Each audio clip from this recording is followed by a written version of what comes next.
there's such a great foundation there for us to build on. It was a lot of fun kind of evolving those designs and making it feel more photorealistic, more visceral. I wanted the movie to feel like we had been pulled into the computer and we shot it with motion picture cameras on the inside.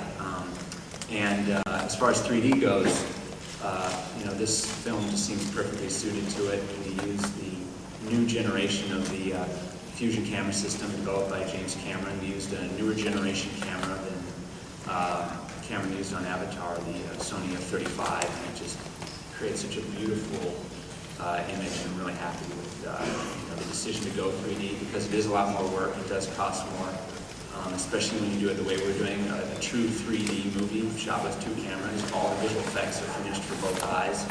It's a really tedious process, but it pays off in the end. I had a question for Mr. Bridges. It's not commonplace for such a big gap between films in a franchise. What was your reaction when this first came across to you that there was going to be a sequel? Well, I had heard rumors that there was going to be a sequel to Tron for many years, about maybe 20 years, and I kind of gave up on it. And then all of a sudden, this script showed up, and Disney had kind of had it on its back burners, and they were not satisfied with the script, and so they waited. And I'm so happy they did because we got a good script, and also they held out to find the right guy to be at the helm. And with Joe, I think they really found a terrific leader. Because as he was saying, his coming from architecture, it's always interesting where a director comes from, whether he's a writer or an actor, and to have an architect be at the helm of this one was terrific. And he had, he was really up to date with all of the modern techniques that we have in special effects and everything. So he was a great leader, and I loved working with him. He's terrific with actors. So.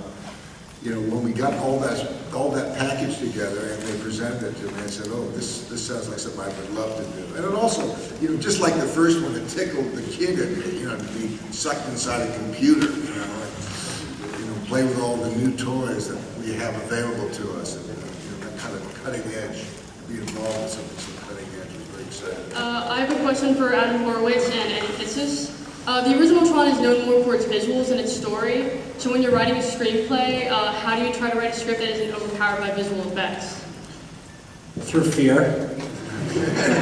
And luckily when we're writing, we're doing absolutely no visual effects work. So, for us, we're very lucky because Sean and Joe and Justin and everyone here, it was a very collaborative process, and we come from TV, so we're used to just kind of sitting around the table with a bunch of people saying, "Hey, wouldn't it be cool if?" And we were very lucky that these guys, really were collaborative and worked with us through the whole process. So, my favorite thing is one day we were talking about the disc games, and then that day I get a call from Joe, and he says, "Undulating platforms." And he sends an email with the coolest looking design ever that he just sketched. And that made it easier for us. Right, and everything we did was, the whole team was always focused on character first, and was always starting from the story from a character perspective, a father-son story, and everything kind of grew out of that. Sorry, we need to take the blade, so we have to get going. All